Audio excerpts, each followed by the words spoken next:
అందరికీ దండాలు. నేను మీ లాట్కా నారన్న. వెల్కమ్ టు ఈజన్ టీవీ.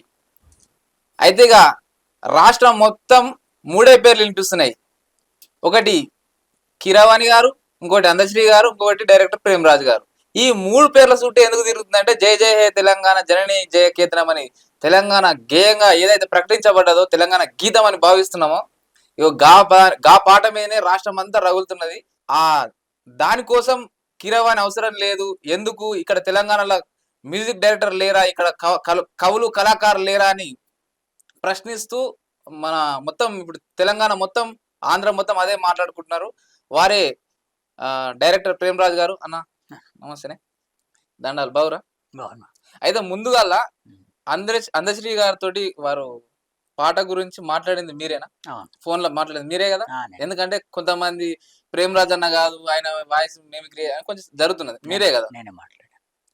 ఇప్పుడు 10 ఏళ్ల కాలం నుంచి ఆ పాటనే అసలు దాన్ని తొక్కేసిరన్న. ఇప్పుడు ఆ పాట వచ్చింది, దాన్ని ప్రకటించారు. అందరూ వాస్తవానికి ఉద్యమంలో కూడా పాడుకున్నారు. ఇప్పుడు ఆ పాటను ప్రకటిస్తే మీకు వచ్చే నష్టం ఏముందన్న? అయితే తొక్కేసింది వాస్తవం. అయితే దానికి కారణాలు ఈయన కారణమా వాళ్ళ కారణమా, వాళ్ళ మధ్యన ఏం మనస్పర్ధలు వచ్చినాయి, ఎందుకు అది ఆపేశారనేది అది వేరే టాపిక్. సరే, వాళ్ళు ఆపకూడదు, అప్పుడు మనం దాన్ని కూడా వెలుగులోకి తీసుకురావాలని అందరం మాట్లాడాం. నేను కూడా మాట్లాడాను, నేను వీడియోలు కూడా పెట్టాను. ఓకే, ఆ పాట తీసుకురావాల్సిందే అని చెప్పేసి. మండలిలో చర్చ వచ్చినప్పుడు కూడా నేను డెఫినెట్ గా నేను అప్పుడు ఏం చేశారు మీరు అనే విధంగా నేను ఒక వీడియో చేసి పెట్టాం. కేవలం ఈ పాట కోసం ఒక వీడియో చేసి పెట్టాను నేను. మీరు ఆ 10 ఏళ్ల కాలంలో మీరు ఏం చేశారని అంటే, నాకు పాట రావాలని ఉన్నట్ట లేనట్ట ఉన్నట్టు. ఇప్పుడు నాకు ఆ పాట ఇష్టం లేకపోవడం, లేదంటే ఆ అందశ్రీ గారి మీద నాకు ఏదైనా వేరే భావం ఉంటే నేను అప్పుడు ఆ వీడియో ఎందుకు పెడతా? అది ఎప్పుడో పెట్టాను నేను, ఈ గవర్నమెంట్ వచ్చిన కొత్తలో. అది మరి ఇన్నేళ్ల కాలంలో అందశ్రీకి నాకు అయిన గొడవలు ఏం లేవు కదా, అసలు నేను కలవలేదు ఇప్పుడు. అప్పుడు అన్నట్టు అంత ముందు ఎప్పుడో కలిశాను. ఈ గవర్నమెంట్ వచ్చినప్పటి నుంచి ఎక్కడ నాకు తారసపల్లే, కనీసం కలవలే. అట్లాంటప్పుడు ఆయన మీద నాకు వేరే భావం ఉండే అవకాశమే లేదు. అంటే మీరు కావాల్సుకుని ఆయన కీర్తిని నరుక్కు అని చెప్తున్నారు. అంటే మీరు ఏమైనా పర్సనల్ గర్జుందా ఎట్లా? అసలు ఆయనకు నాకు అంత సాన్నిహిత్యం కూడా లేదు వాస్తవంగా చెప్పాలంటే. నేను అనే వ్యక్తిని ఆయనకు తెలుసు, ఆయన నాకు తెలుసు.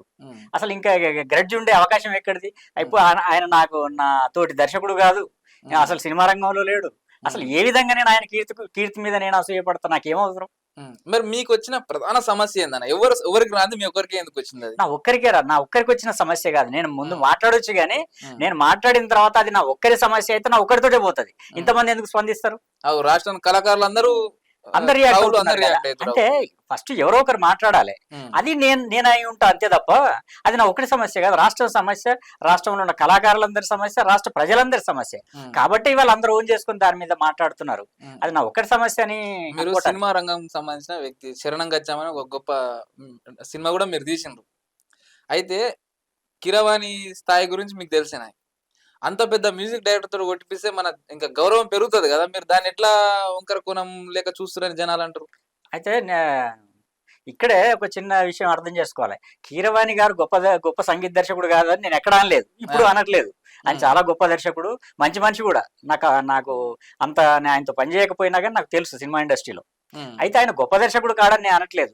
ఆయన చేస్తేనే సినిమా లేదు ఈ పాట బయటికి వెళ్తుంది, ఇంకా దానికి హైప్ వస్తుందని అనుకుంటే ఇంకా ఆయన కంటే ముందు ఆస్కార్ వచ్చినారేమో అని ఉన్నాడు. ఆయనతో కూడా చేయించవచ్చు, దానికి అంతెక్కడ ఉన్నదా? కాబట్టి నేను అనేది తెలంగాణ సాంగ్ బతుకమ్మ ఏదో చేయించినట్టున్నారు. అయితే చెయ్యాలనంటే ఇంకా దానికి అంతెక్కడ ఉన్నదే? రెహమాన్ గారు అనుకోవచ్చు, రెహమాన్ కంటే ముందు ఆస్కార్ వచ్చిన వాళ్ళు హాలీవుడ్ లో ఉన్నారు, అక్కడికి వెళ్ళొచ్చు. కాబట్టి దానికి లిమిట్ అనేది లేదు, కులమానం లేదు. ఇప్పుడు వాళ్ళు చేసిన జనంలోకి వెళ్తుందని కాదు. ఇక్కడ ఆ పాటని అంతకుముందు ఉద్యమం జరిగినప్పుడు ఎవరు చేస్తే జనంలోకి వెళ్ళింది? ఇప్పుడు ఆయన చెప్పిన ఆ క్యాసెట్లు చేసుకునే వాళ్ళు చేస్తేనే కదా జనంలోకి వెళ్ళింది ఆ పాట. ప్రజలు స్వచ్ఛందంగా పాడుకున్నారు, ఏ మ్యూజిక్ లేకుండా పాడుకున్నారు. ఆ ఏ మ్యూజిక్ లేకుండానే అది జనంలోకి వెళ్ళినప్పుడు నీకు ఎందుకయ్యా హంగులు? ఒక సాధారణ సంగీత దర్శకుడు నువ్వు కూడా దాన్ని కంపోజ్ చేయగలడు. అంటే ఎవరున్నారు అంటుండు కదా, ఎవరు లేరు అంటుండు కదా. తెలంగాణలో ఎవరుంటే చెప్పమని మిమ్మల్ని అడిగింది కదా. నన్ను అడిగితే నేను 10 పేర్లు చెప్తానని చెప్పి ఎగ్జాంపుల్ కూడా 2-3 పేర్లు చెప్పాను. వాళ్ళు ఆనట్లేదు ఆయనకి. ఇప్పుడు చిత్రం ఏంటంటే, ఇప్పుడు ఎవరైతే ఇప్పుడు ఆయనకు ఆనకుండా ఉన్నారో, ఎవరు ఆయన స్థాయి కాదని అంటున్నారో, ఆయన వాళ్ళ చుట్టే తిరిగి వాళ్ళ స్టూడియోలనే కూర్చొని వాళ్ళతోటి పాటలు చేయించుకున్నాడు. మరి అప్పుడు పనికి వచ్చిన వాళ్ళు ఇప్పుడు పనికిరారా?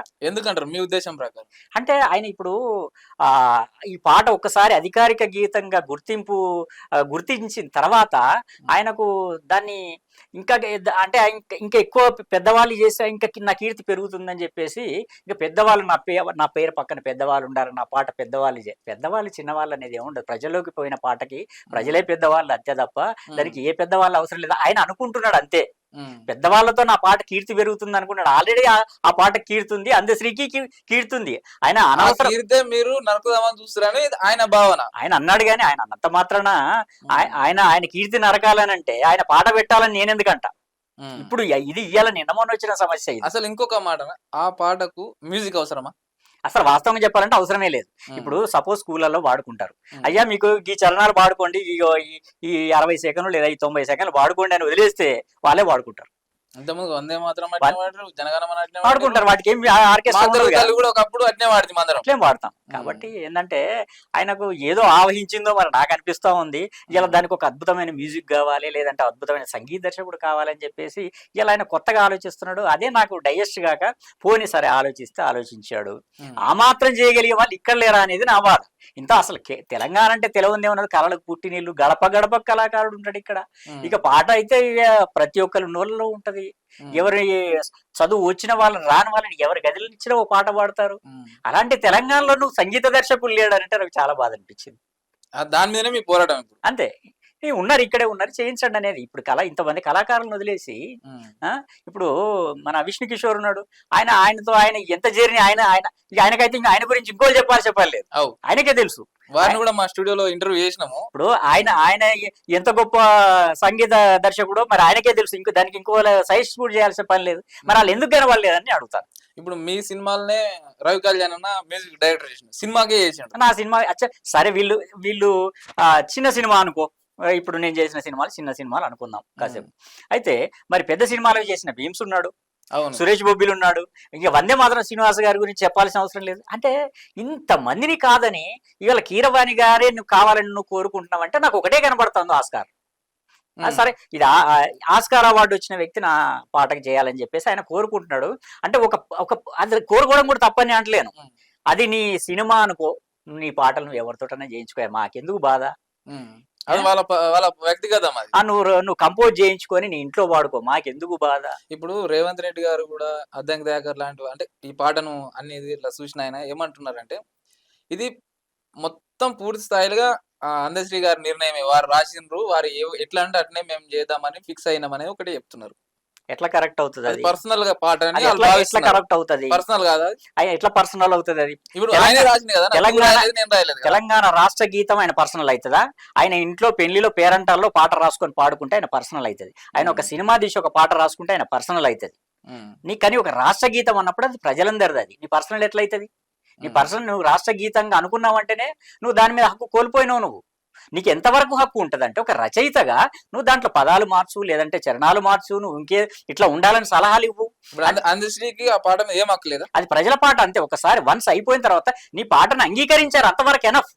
నీ పాటను రాష్ట్ర గీతంగా ప్రజలు గుర్తించారు, ప్రభుత్వం గుర్తించింది, అంతే. దాని మీద ఇప్పుడు సపోజ్ నీకు సినిమాకి వచ్చినా గానీ ఒక సంగీత దర్శకుడు ఉంటే నువ్వు ప్రొడ్యూసర్ చెప్పింది వినాలే, అంటే దర్శకుడు చెప్పింది వినాలే, అక్కడ ఇతర టెక్నీషియన్లు చెప్పింది వినాలే. ఇక్కడ ఏకపక్షంగా ఆయన మీద వదిలేశానంటే అంటే ఏంటి అర్థం దాంట్లో? ఆయనకు సంవత్సరం అంటే ఈ కాంగ్రెస్ ప్రభుత్వం వచ్చిన తర్వాతనే ఇట్లా మారిండని మీరందరూ అనుకుంటారు.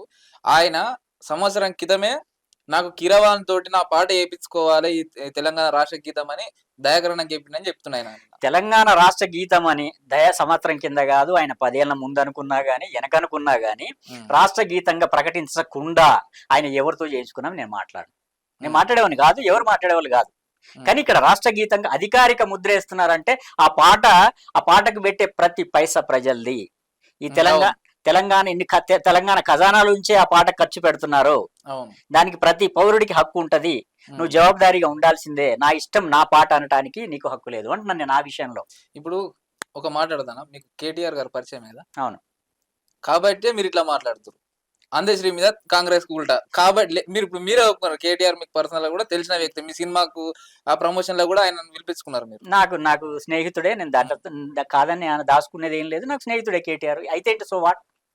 అందుకనే వాళ్ళకి ఇప్పుడు టిఆర్ఎస్ గవర్నమెంట్ పోయింది, కాంగ్రెస్ గవర్నమెంట్ వచ్చింది, ఇది ఒక అంశం జనాలలో ఇప్పుడు నాంతున్నది. కాబట్టి దీన్ని మీరు దీన్ని లేవనెత్తి ఇలా మీద బురదలే ప్రయత్నం చేసే ఉపాయం మీరు కేటీఆర్ వాంచారు తప్పితే ఇంకేం లేదు. మంచిగా అడిగినావు బ్రదర్.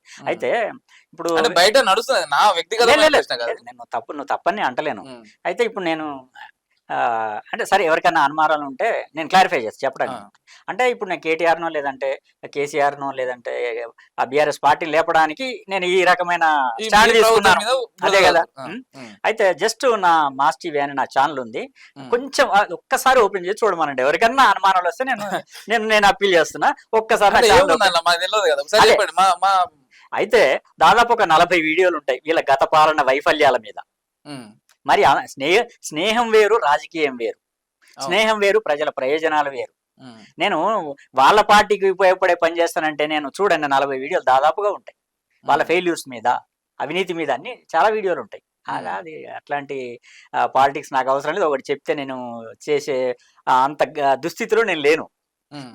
మరి స్నేహితుడే. అంటే మరి స్నేహానికి ఏముంది? మరి మీ దీనికి ఎంకంగా సంబంధం. ఎవరు కోసం పనిచేస్తారు? మీరు దేనికోసం పనిచేస్తారు? ఎవరు మీ ఎంకంగా? ఎందుకంటే ఇంత గట్టిగా ఇప్పుడు గవర్నమెంట్ కే మీరు ఉల్టపోతారు. మీరు ఓన్లీ అందశ్రీ అంశమైనా మీరు చిన్నగా చూస్తారు, కానీ ఇది ఎంటైర్ ఒక గవర్నమెంట్ కే మీరు ఎగనిస్ట్ గా పోతున్నారు ఇప్పుడు.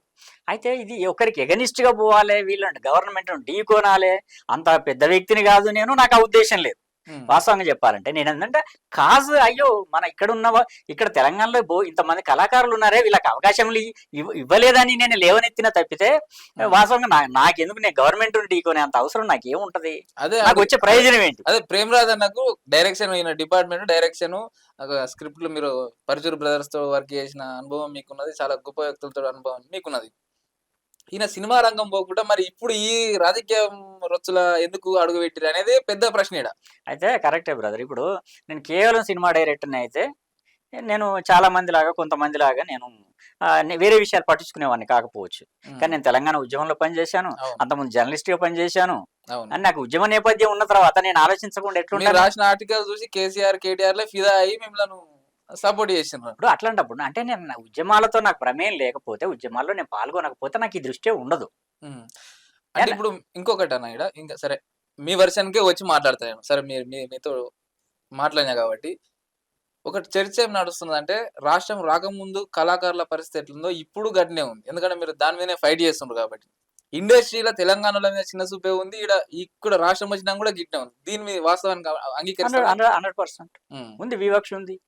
నేను దాని మీద కూడా నేను గత గవర్నమెంట్ లో కూడా గవర్నమెంట్ వచ్చిన మొదటి ఏడాది సెక్రటేరియట్ లో జరిగిన త్రిసభ్య కమిటీ అని తుమ్మల నాగేశ్వరరావు గారు, తలసాని గారు, కేటీఆర్ వాళ్ళ త్రిసభ్య కమిటీ అని వేశారు సినిమా రంగం మీద. వేస్తే నేను అఫీషియల్ రిప్రజెంటేషన్ ఇచ్చిన, తెలంగాణ కళాకారులు ఏంటి, తెలంగాణ సినిమా ఇండస్ట్రీ సంగతి ఏంటి తేల్చండి అని అడిగాను. నేను ఎక్కడ అడగకుండా ఉండలేదు. నేను ఇది ఇవాళ కొత్తగా వచ్చి అడగటం కాదు. నేను తెలంగాణ కళాకారుల గురించి, సినిమా ఇండస్ట్రీలో ఉన్న పరిస్థితుల గురించి నేను గవర్నమెంట్కి రిప్రజెంటేషన్ ఇస్తూనే ఉన్నాను.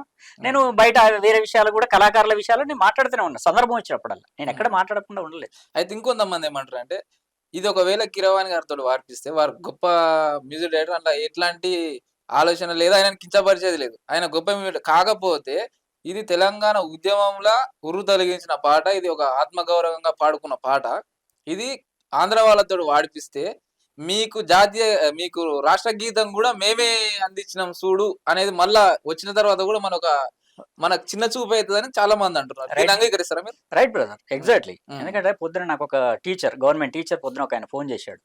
అన్న, మా దగ్గర ఆంధ్ర నుంచి వచ్చిన వాళ్ళు 2 టీచర్స్ ఉన్నారు మా స్కూల్లో, రేపు రోజు పొద్దున మేము ఇక్కడ పాడాలి ఈ పాట, ఇట్లా రోజు నా మొహం చూస్తారు వాళ్ళు, మేము చేసే తప్ప మీకు దిక్కులేదు, తెలంగాణ రాష్ట్ర గీతం కూడా మేమే చేసామని చెప్పి వాళ్ళు చెప్తారు, నేను తల ఎక్కడ పెట్టుకోవాలి అన్నాడు.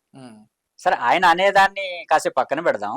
అంటే ఇక్కడ ఈ రాష్ట్ర గీతం అన్నప్పుడు దాంట్లో ఇక్కడ అస్తిత్వం ఉండాలి, ఇక్కడ సోల్ ఉండాలి. అది ఇక్కడి వాళ్ళైతేనే దాన్ని ప్రతిఫలించేటట్టు చేయగలుగుతారనేది నా ఫీలింగ్ తప్పితే ఇప్పుడు వాళ్ళు చేయకూడదని ఏం లేదు. ఇప్పుడు సపోజ్ సినిమా తీస్తే ఎవరినైనా పెట్టుకోయా, ఎవరు వద్దంటున్నారు? ఇది రాష్ట్ర గీతం కాబట్టి ఈ ఒక్క పాట వరకు నేను చెప్తున్నా, ఇది ఒకటే పాట, ఈ ఒక్క పాట వరకు నువ్వు సినిమా తీసి పెట్టుకోయా, నీ ఇష్టం వచ్చిన వాళ్ళు పెట్టుకో. మళ్ళీ దాంట్లో కూడా ఏంటంటే దాంట్లో ఏం అడుగుతామంటే, ఈ గడ్డ మీద సినిమా ఇండస్ట్రీ ఉన్నది కాబట్టి ఇక్కడ వాళ్ళకి అవకాశాలు ఇవ్వండి అని అడుగుతాం తప్పితే. అంతే తప్ప వాళ్ళని ఇక్కడి నుంచి పొమ్మని మనం అనట్లేదు, ఇక్కడ సినిమాలు తీయొద్దని అనట్లా. డెఫినెట్ గా ఇక్కడ ఉన్నారు కాబట్టి ఇక్కడ వాళ్ళకి అవకాశాలు ఇవ్వండి మనం అడుగుతాం ఓ కళాకారులుగా, అంతే తప్ప వాళ్ళను వేరే రకంగా వాళ్ళ మీద వ్యతిరేకత అయితే నాకేం. గతంలో వాస్తవానికి మీరు అంటే నాకు గుర్తొస్తుంది, గతంలో కూడా అసలు మీకు తెలంగాణలో ఒక పత్రిక నడపరాదు ఏం నడపరాదు అంటే గోల్కొండ పత్రిక స్థాపించారు. చాలా మాట్లాడారు చాలా అవును. మాట్లాడారు. ఇప్పుడు సినిమా రంగంలో కూడా మొదట తెలంగాణ భాషని యాసను కల్చర్ని కూడా కించపరిచారు. తెలంగాణ వచ్చిన తర్వాత కొంత మారింది కానీ ఇప్పుడు వాస్తవానికి యాస మాట్లాడితేనే సినిమా హిట్ అవుతున్నాయి తెలంగాణ స్లాంగ్. ఇప్పుడు సినిమా అనేది కమర్షియల్ మీడియా కాబట్టి ఇది జనం చూస్తున్నారని వాడుకుంటున్నారు, సహజం అది. అయితే ఇంకొకటి నాకు సూటి ప్రశ్న మీకు, అందశ్రీ గారి పాట ఇదంతా మీరు కీరవాణి గారు వద్దంటున్నారు అంటే ఇంట్లో నీ నీ డైరెక్షన్ లేమని పాట వస్తే బాగుంటుందని మీకు ఏమైనా వ్యక్తిగత స్వార్థం ఉందా? ఇప్పుడు నేను అంటే ఇవన్నీ రాజకీయాలు పక్కేద్దాం, వ్యక్తిగతంగా మీరు ఒక డైరెక్టర్, ఉం. మీరు సినిమాలు తీసిరు, అన్ని కంపోజ్ చేసిరు కాబట్టి ఇది తెలంగాణ నుంచి ఇప్పుడు మీరు ఒక గొప్ప డైరెక్టర్లలో మీరున్నారు. సో ఇది నాకు రావాలని ఏమైనా స్వార్థంతో కూడా ఇట్లా చేస్తారు? గొప్ప డైరెక్టర్ కదా, అప్కమింగ్ డైరెక్టర్ బ్రదర్. సరే నా దృష్టిలో ఇప్పుడు నేను మ్యూజిక్ డైరెక్టర్ కాదు, ఆ పాట నాకు ఇస్తే నేను ఏం చేసుకుంటా? దానికి విజువలైజేషన్ తోటి ఒక డైరెక్షన్ కూడా చేయొచ్చు కదా అన్న. అట్లా కాదు, నా ఫస్ట్ విజువలైజేషన్ చేయటం కాదు నా ఉద్దేశం. ఆ పాటని తెలంగాణ సంగీత దర్శకులతోటి ఆ మ్యూజిక్ కావాలని అనుకుంటున్నారు గనక అదేదో తెలంగాణ వాళ్ళతోటి చేయించండి, తెలంగాణ వాళ్ళతో పాడించండి, తెలంగాణ వాళ్ళతో మ్యూజిక్ చేయించండి, అంతవరకే ఇప్పుడు నాకు ముందున్న నా డిమాండ్. నెక్స్ట్ డైరెక్షన్ కి వస్తే డైరెక్షన్ కి వస్తే నేనే ఎందుకుంటే చాలా మంది ఉన్నారు. రేపు నిజంగా దాన్ని విజువలైజ్ చేయాలని గవర్నమెంట్ కనిపించినప్పుడు అప్పుడు వాళ్ళు ఎవరికైనా ఇచ్చుకొని నాకిస్తే నాకే అని ఇంకోరికి ఇస్తే దానికి నాకేం అభ్యంతరం లేదు. పెద్ద చేయాలనే ఆరాటం కూడా నాకేం లేదు, ఇస్తే సంతోషం. రేపు అది అంత ఇక ఊహాజనితం, అది రేపు చేయాలని అనుకుంటే అసలు ముందు ఈ పాటే అది ఏమవుద్దో తెలియదు, ఇంకా మనం విజువలైజేషన్ దాకపోవటం. అయితే ఇంకొకటి అంటే దీన్ని ఇప్పుడు వాస్తవానికి అది ఒక 6 నిమిషాల పాట, అందరికి నోటెడ్ అయిన పాట, అందరు వాడేది, అది నోట్ల అది ఊరినట్టే ఊరితోనే ఉంటుంది ఆ పాట. అసలు ఇప్పుడు దాన్ని తగ్గించి నిమిషంన్నర చేస్తారు, అట్లా చేస్తే దాంట్లో ఉన్న భావం, దాని సార్థకత ఉంటుందా పోతుందా మీ ఉద్దేశం ప్రకారం? అంటే ఇప్పుడు వాళ్ళు దాన్ని ఏం చేశారో తెలియకుండా మనం ఆ మాట అనలేము. అంటే అంటున్నారు కదా, అంటే చేశారు అని అంటున్నారు. అంటే దాన్ని ఏ రకంగా 90 సెకండ్లు కుదిచ్చారు, వాళ్ళు ఏం చేశారు అనేది మనకు తెలియదు, మనం చూడకుండా దాన్ని కామెంట్ చేయలేం. కానీ ఏం చేసినా సరే నువ్వు 90 సెకండ్లు చేస్తావా, 6 నిమిషాలు చేస్తావా, ఎన్ని నిమిషాలు చేస్తావా అనేది అది ఎవరు చేసినా అది తెలంగాణ వాళ్ళు చేయాలనేది నా కోరిక, అంతే. అయితే ఇంతకుముందు తెలంగాణ పాటలు మరి ఆంధ్రలో చేసారు, అప్పుడు ఎందుకు మాట్లాడలే మీరు? వందే మాతరం శ్రీనివాస్ గారు తెలంగాణ పాటలు ఎన్ని చేసినా వాస్తవానికి అంత సోల్ ఉండేది అందులో, ఆయన ప్రతిబింబించి, కానీ ఆయనది కూడా ఆంధ్రనే కదా. మళ్ళీ నేను చెప్పేది ఏంటంటే తెలంగాణ రాష్ట్ర గీతం వరకే నేను చెప్పేది. కొంతమంది అదే రాష్ట్ర గీతాన్ని కూడా వందే మాతరం గారితో మ్యూజిక్ డైరెక్షన్ చేయొచ్చు కదా, ఎందుకంటే ఆయన తెలంగాణ సినిమాలో దృక్పథంతో వచ్చిన సినిమాలకు మస్తు మ్యూజిక్ చేసిండు, ఆయన ఆ ఈ గడ్డకు ఈ నేలకు అతకపోయే పాటలు తీసిండు, ఆయనకి ఇయ్యొచ్చు కదా అని కూడా ఒకటి వస్తుంది. దాన్ని అంగీకరిస్తా మీరు? ఆయన ఆంధ్రాయనే కదా మరి, ఆయన ఖమ్మం అంటారు, అదే అంటే అటు బార్డర్. సరే, ఇప్పుడు ఎవరి మీదనన్నా ఏదన్నా అట్లాంటిది ఏదన్నా వివాదం ఉంటే, ఇప్పుడు నికార్సైన తెలంగాణ బిడ్డలు కూడా ఉన్నారుగా, దాని కర్వేం లేదు, ఇక్కడ కర్వేం లేదు, చాలా మంది ఉన్నారు, ఎవరితోటనే చేయించవచ్చు, దానికి ఇబ్బంది ఏం లేదు. ఇక చివరిగా మాయమైపోతున్నాడమ్మా మనిషి అన్న ఆ పాట కూడా వందే మాతరం గారే వాడిండ్రు.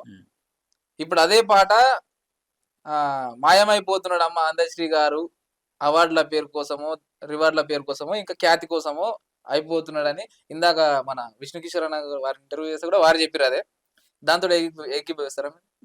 నాతో మాట్లాడిన దాన్ని బట్టి అయితే ఆ పాట రాసిండు అసలు ఈయనలో ఉన్న మనిషి మాయమైపోయాడా అనిపించింది, ఆయన మాటలను బట్టి.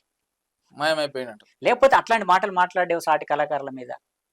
నువ్వు ఏ గడ్డ మీద అయితే పుట్టావో ఆ గడ్డ మీద ఉన్న కళాకారుల మీద నువ్వు అంత ఘోరంగా, అంటే వాళ్ళని అవమానపరిచే విధంగా మాట్లాడావు అంటే అసలు మనిషి ఆయనలో నుంచి మాయమయ్యాడని నాకు కూడా డౌట్ వచ్చింది. ఎందుకంటే పాటకు భాష లేదు, ప్రాంతం లేదు అని చెప్పిర్రు ఆయన. అట్నే ఆమె సోనియా గాంధీ ఈ దేశం అనే కాదు మనకు ఇక్కడ తెలంగాణ ఇచ్చింది అని అన్నారు, అది కూడా మీతోనే మాట్లాడారు కదా. అయితే ఆయన అన్న మాట మా ప్రకారమే వస్తే కళకి భాష ప్రాంతీయ భేదాలు లేవు, ఓకే. దాని మీదకి వస్తే సరే ఓకే, మరి కీరవాణి గారితో సంగీతం చేయిద్దాం, ఇంకొక ఆంధ్ర లిరిక్ రైటర్తో లిరిక్ రాపిద్దాం, అందశ్రీ గారే పర్యవేక్షణ చేయాలి. ఇంతకుముందు పొద్దున్న ఎక్కడో చూశానో చదివానో ఎవరు అన్నారు మిత్రుడు, మరి దానికి అందశ్రీ గారు ఒప్పుకుంటారా?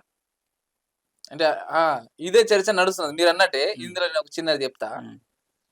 గద్దరన్న రాసిండు, గూడ అంజన్న రాసిండు, గోరటెంకన్న రాసిండు, జయరాజన్న రాసిండు, సినార గారి దగ్గరకు పోయి రాయమని, ఇట్లా చాలా మంది. కానీ మరి ఇదే పాట పెట్టాలనే ఉందా, లేకపోతే ఇంకా వేరే పాట కూడా పెట్టే అవకాశం?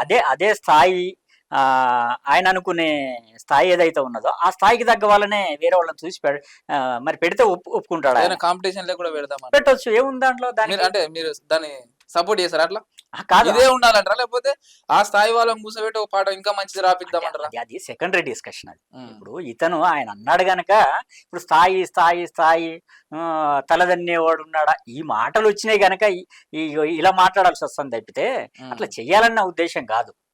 అదే పాటను ఇక్కడ వాళ్ళతో చేయించి దాన్ని ఏదో ప్రకటిస్తే సరిపోతుంది అంతవరకే.